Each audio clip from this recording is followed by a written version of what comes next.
करो ये तर्क वितर्क, ये बड़ा सूक्ष्म विषय है। ये तर्क वितर्क बंद करो, मुझे ये करना है, ये करना है, ऐसा ऐसा। बड़ा भगवान का विचित्र खेल है कि हम आए ही हैं केवल भगवत प्रेम प्राप्ति के लिए। मानव देह मिला ही भगवत प्राप्ति के लिए। मानव देह प्राप्त होकर सत्संग मिला, भगवत कृपा। इसका फल है भगवत अनुराग, भगवत प्रेम।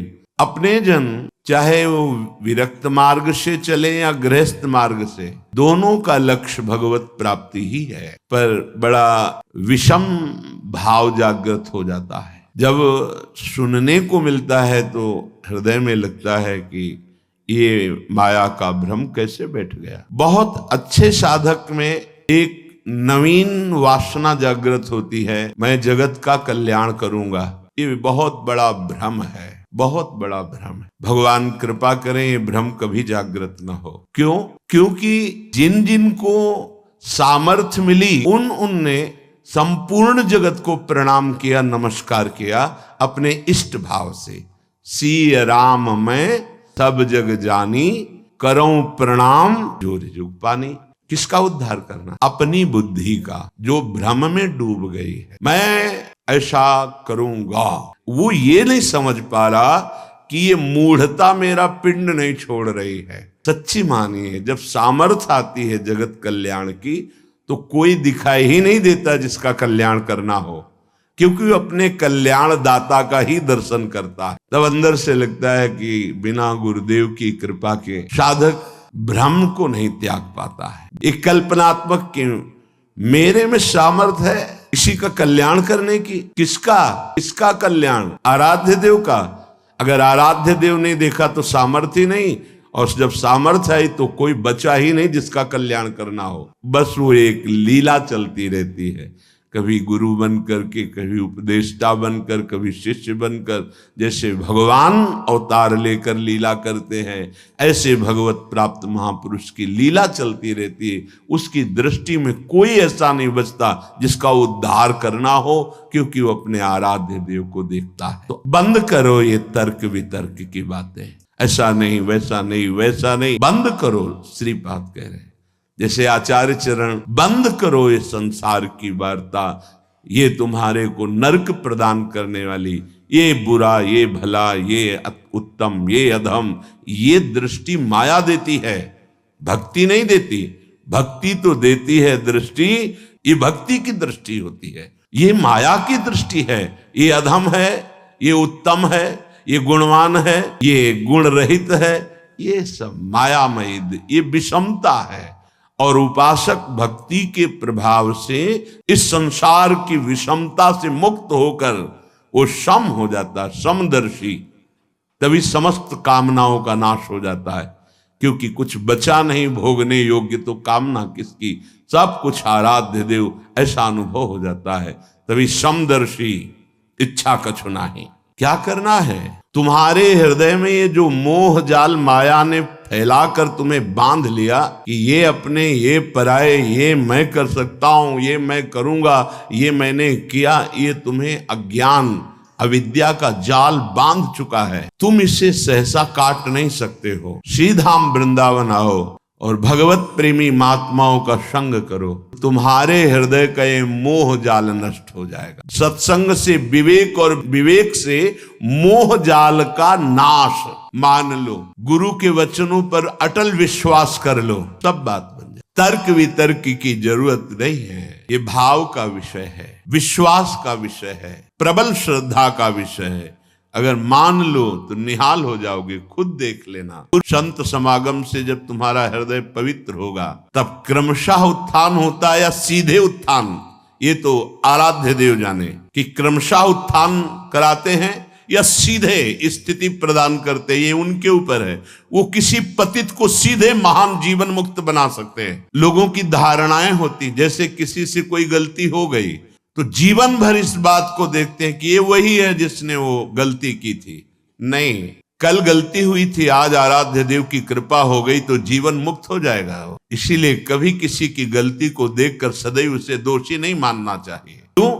क्योंकि ये फिसलन का मार्ग है, किसी से भी फिसलन हो सकती है। इसका मतलब वो गिरा ही पड़ा रहेगा ऐसा नहीं। गुरु कृपा पात्र, हरि कृपा पात्र ऐसे नहीं होते।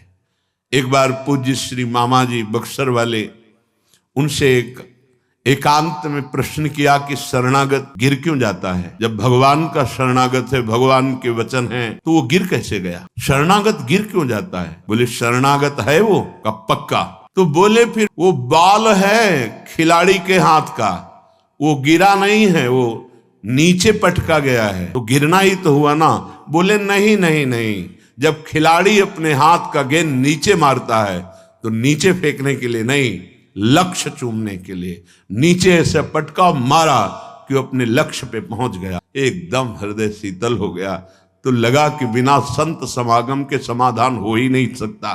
कौन? ये एक साधारण उदाहरण और असाधारण प्रसन्नता प्राप्त हुई, हृदय प्रफुल्लित हो गया। तो जन साधारण के हृदय में रहता है, अगर किसी साधक से गलती हो गई तो जीवन भर उस गलती को याद करके उसके चेहरे पर देखता रहे, ये वही है जिसने गलती की थी। नहीं, ये वो नहीं है जिसने गलती की। जो गलती की थी वो एक वृत्ति थी, और ईश्वर ने, आराध्य देव ने उसे ऐसी स्थिति प्रदान कर दी। भगवान के शब्द जरा गौर से सुनिए। मानो ये साधु है, साधु को कभी कहा नहीं जाता कि इसे मानो साधु है। वो साधु नहीं था, उसने दुराचार किया सांगोपांग, अब उसने मेरी शरण ले ली, मैं बनाऊंगा साधु, अब उसे साधु मानो, मेरी आज्ञा है। क्योंकि उसने निश्चय कर लिया कि भगवान के सिवा मेरा कोई साथ देने वाला नहीं, मेरा कोई उद्धार करने वाला नहीं, उसको मैं साधु बनाऊंगा। और बना दिया, बड़े बड़े हिंसकों को ब्रह्म ऋषि बना दिया। इसीलिए कभी किसी उपासक पर अगर कहीं कोई त्रुटि हो जाती है तो जीवन भर के लिए लांछन शब्द न देखे। नहीं, पता नहीं हरि कब कृपा कर दे और उसको एक विषय से एक महान योगी बना दे। बस यही हम प्रार्थना करते हैं सबसे कि ये संसार है, बख्शता किसी को नहीं। अगर त्रुटि हो गई, ना भी त्रुटि हो, जाल में फंसा करके नीचा दिखाने के लिए त्रुटि साबित कर दी जाती है, ये माया है। इसलिए किसी को अपना मित्र नहीं और किसी को अपना शत्रु नहीं। एकमात्र मित्र प्रभु श्री हरि और शत्रु एकमात्र मेरा दुर्वासना से भरा हुआ मन। इससे बड़ा कोई दुश्मन नहीं। हम सदैव मन पर शत्रुवत व्यवहार रखें, ये दुष्ट कभी भी फंसा सकता है। और मेरा सच्चा मित्र एकमात्र हरि, इससे बड़ा कोई मित्र नहीं। तो हमारी अटल विश्वास स्थिति गुरु के वचनों पर होनी चाहिए। प्रभु देखा है, जब आपने स्वीकार नहीं किया था ना, तो देखा है। गोस्वामी जी कह रहे, जब सम्राट अकबर ने ताज उतार कर चरणों में रखकर प्रणाम करके जब वापस गया तो गोस्वामी जी की आंखों में आंसू आ। तो निज जनों ने पूछा, सम्राट ने ताज रख दिया इसलिए आंसू आ गए आनंद के? बोले नहीं, जब तुलसी राम का नहीं था तब कौरा कौरा के लिए भटक रहा। जिस दरवाजे पे खड़ा होता तो ये अभागी है, ऐसा कहकर हटा दिया जाता। स्वयं भगवान शंकर की प्रिया अन्नपूर्णा करके तुलसीदास जी को भोजन देती थी। बोले आज राम का हूं तो बादशाह उतार कर ताज रख। राम का नहीं था तो एक टुकड़े टुकड़े के लिए दरवाजे पे भटकता, लोग अभागी कह करके भगा देते। सत्य कोई अपना नहीं। आप लोगों की स्वार्थ की परस्पर पूर्ति हो रही, इसलिए आपको लग रहा है कि मेरा भाई, मेरा मित्र, मेरे मेरे अमुक अमुक अमुक। और जीवन में देखा गया, जब किसी के स्वार्थ लायक नहीं तो किसी ने नहीं कहा कि तू मेरा, किसी ने। आश्चर्य होगा आपको, किसी ने नहीं कहा। और जब हरिप्रिया ने कह दिया कि मेरा, तो पूरा विश्व कह रहा है कि मेरा। अब केवल प्रभु प्रभु। ये सब भिखारी, स्वार्थ के भिखारी। कौन मेरे को साथ देगा? कौन? सच्ची बड़ी कृपा होती जब प्रतिकूलता मिलती है। तब जैसे नेत्रों में पर्दा पड़ जाए तो कुछ दिखाई नहीं देता, पर ऑपरेशन हो जाए तो ठीक दिखाई देता है। ये प्रतिकूलता एक महामहिम ऑपरेशन है। आंख खोल के देखा गया कोई नहीं। परिस्थितियों को नकारात्मक भाव से न देखा जाए, वो प्रकाश पैदा करने के लिए प्रतिकूलता होती है। ना कोई मित्र है और ना कोई शत्रु है, बस एक भगवान का आश्रय है। ये वो प्रतिकूलता भगवान इसलिए देते हैं कि अंतर में केवल उनका अधिकार रह जाए, दूसरे का नहीं।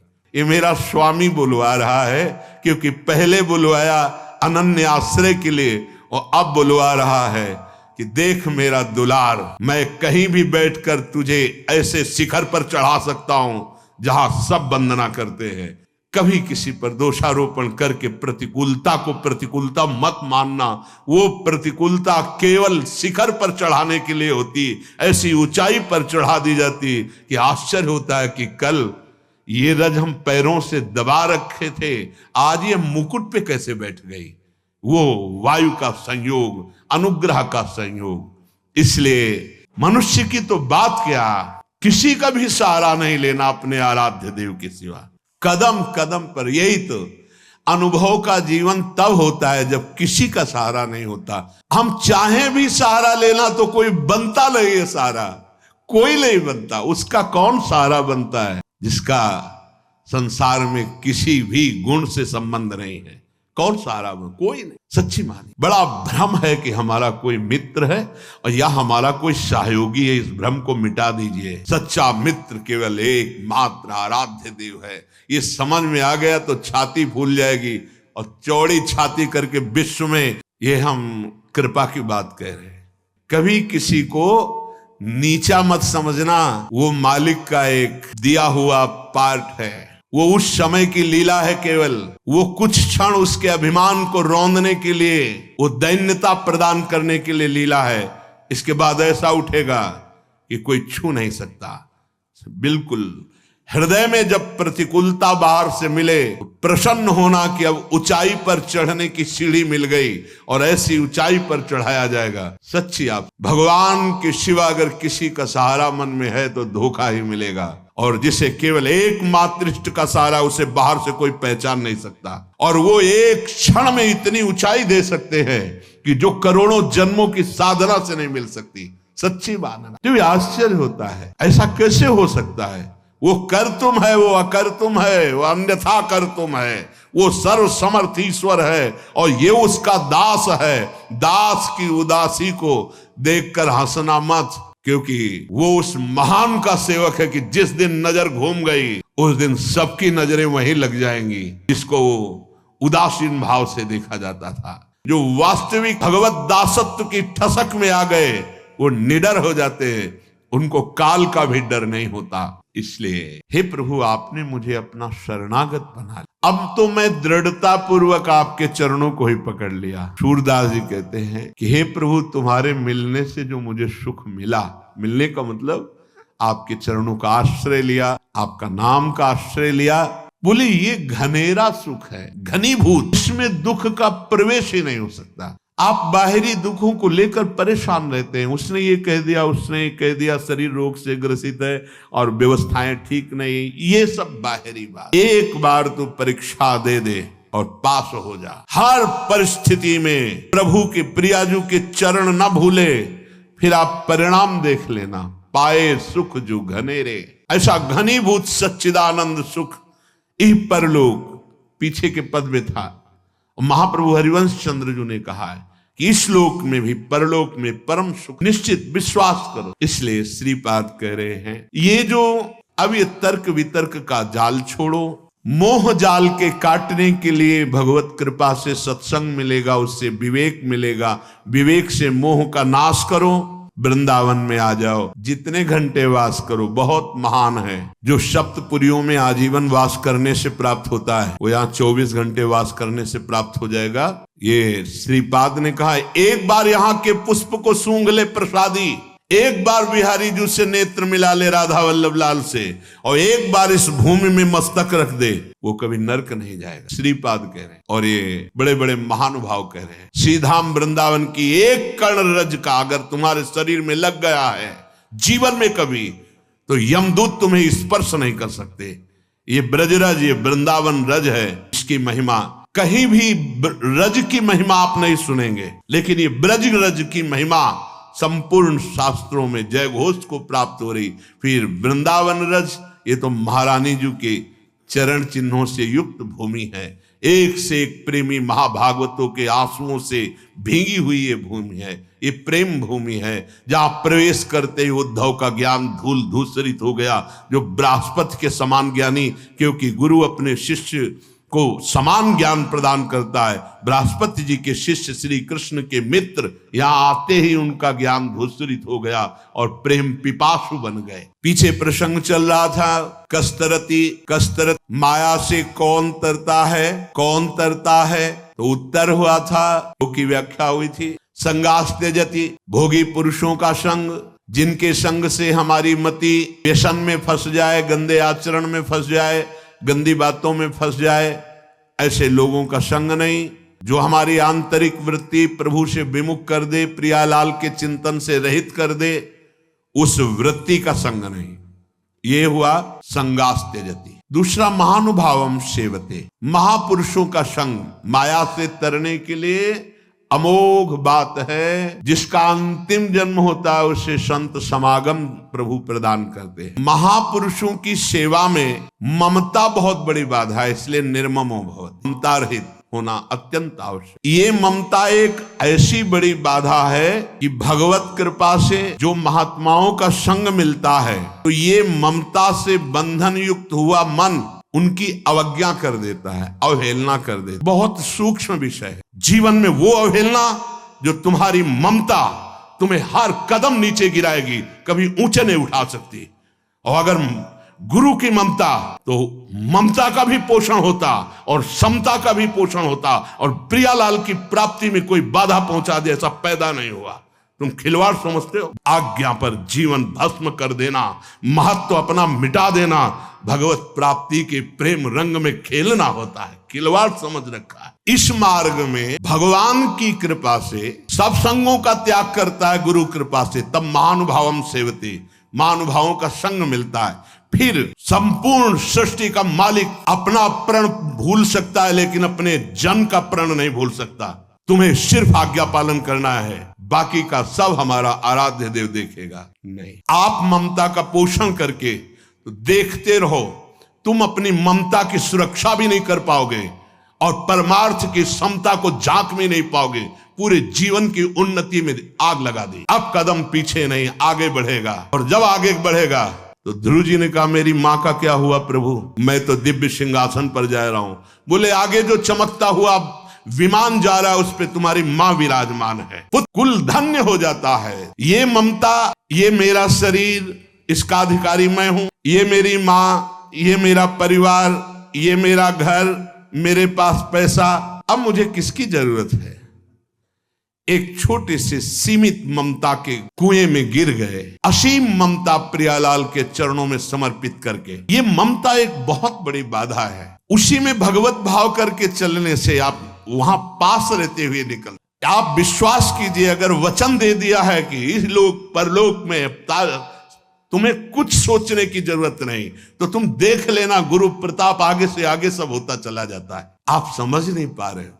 तुम रोक पाओगे काल के थप्पड़ को? ना माँ को बचा पाओगे, ना पिता को बचा पाओगे, ना परिवार को बचा पाओगे। अगर उन्हीं में भगवत भाव कर लिए तो सबका कल्याण कर लोगे, अपना भी और उनका भी कल्याण। रहस्य को समझ जाओ। ये एक ममता, ये मेरा घर, मेरा शरीर, मेरा परिवार, मेरी माँ, मेरा पिता, मेरी संबंधी, मेरा मकान, मेरी जमीन, ये महानुभावों का सेवन करने से वंचित कर देता। नहीं, मेरे गुरुदेव हैं, मेरे जीवन के, मेरे सर्वस्व के अधिकारी हैं, उनके आदेश पर अपना प्राण समर्पित कर दूंगा, उनके आदेश का उल्लंघन नहीं करूंगा। ये हुआ यो महानुभावों सेवते, महापुरुषों का सेवन किया जा रहा है। ये जो माया का बंधन है, इसे गुरुदेव की कृपा कटाक्ष से काटा जाता है। और सही पूछो तो काटना नहीं है, प्रकाश हुआ कि तुमने देख लिया कि कभी बंधा हुआ ही नहीं था। अगर वो गुरु कृपा का प्रकाश ना हो, जब आप सतमार्ग में चलते हैं तो कुसंगी जनों का संग दे दिया जाता है। फसल अभी उग रही है, जब फसल काटने का समय आएगा तब शायद तुम देखने लायक नहीं रहोगे और कोई समझ नहीं पाएगा कि फसल क्या। फसल तो शुरू हो गई उगना, प्रतिकूलता की फसल तो शुरू हो गई। अब ऐसी प्रतिकूलता जीवन में आएगी कि फिर तुम्हें त्राहिमाम बोलकर, क्यों? शरणागत का कभी नाश नहीं हो सकता, इसलिए तुम्हारा भी नाश नहीं होगा। तुम्हें लौट करके फिर उसी गली पे चलना होगा। भगवत मार्ग का पथिक है, क्योंकि तू भूला हुआ है पर वो भूला हुआ नहीं है। उसे भूल सुधारना आता है। भाग तो कितना भागेगा, जहां भागेगा एक टांग बढ़ाई मेरे मालिक ने तो ब्रह्मलोक तक छोटा पड़ गया। भाग कितना भागेगा, उसी चरणों के पास ही तुम्हें घसीट के लाएंगे जहां से भागा है। लेकिन समय बर्बाद होगा, तुम्हारे सामने ऐसी परिस्थितियां पैदा होंगी कि त्राहिमाम बोलना पड़ेगा। मत देखो कि वो मौज में है, मौज में नहीं है। अधर्म और अवज्ञा करने वाला कभी उन्नति को प्राप्त नहीं होता, उसकी उन्नति अवनति का मूल कारण बनेगी। इसके रहस्य को समझिए। ममता के बंधन में बंधा हुआ उपासक महापुरुषों का अपमान कर देता है। सत्संग और संतों की सेवा रूपी दिव्य ज्ञान मणि के प्रकाश में वो देख पाता है कि मैं कभी बंधा हुआ ही नहीं था, जीवन मुक्त होता है। पर वो मणि प्रकाश उसी के हृदय में होता है, ज्ञान मणि का प्रकाश, जो ममता के बंधन से रहित होता है। ममता एक अंधकारमयी रात्रि है जिसमें दिखाई ही नहीं देता मुझे क्या करना चाहिए। अंधकार में पहले सत्संग में जाने के लिए भगवान ने थोड़ी ममता कम की, फिर इसके बाद उसे छोड़ दिया। सिद्धांत देखो, अब तुम ममता रहित होके दिखाओ। पहले सत्संग में साधु संग में जाने के लिए भगवान ने कृपा की, साधु में लाया और ममता को कम किया, ममता के दबाव को कम किया। और जे ही तुम चले तो भगवान ने छोड़ दिया। जैसे छोटा बच्चे को माँ चलाती, ऐसे जब वो लड़खड़ा के चलता है तो गिरने ना पावे, और जब वो चलने लगा तो हट गई। अब चल के दिखा। फिर जो ममता का रंग चढ़ा फिर वो नष्ट कर देता है। क्यों? क्योंकि वो ये ध्यान नहीं दे पाया कि असली मेरी माँ कौन है, असली में मुझे प्यार करने वाला कौन है। वो किशोरी जी वात्सल्यमयी, वो लाडली जी करुणामयी, उनको भूल गए। मन को प्रसन्न करने के लिए उस महान को त्याग कर दिया। त्याग कैसे होता है? अपने मन की बात मानना और गुरुदेव की मन की बात मानना, ये दो मार्ग हो गए। गुरुदेव के मन की बात मानना प्रियाजू की प्राप्ति का मार्ग है। अभी तो कह रहा है परमार्थ, थोड़ी देर में यही मन कहेगा भोग। हम क्या क्या इसकी बात मानेंगे? नहीं, हम वो बात मानेंगे जो गुरुदेव कह रहे हैं। संसार में वही धन्य उपासक है जिसने इस ममता रूपी बेड़ी को नष्ट कर दिया गुरु कृपा से।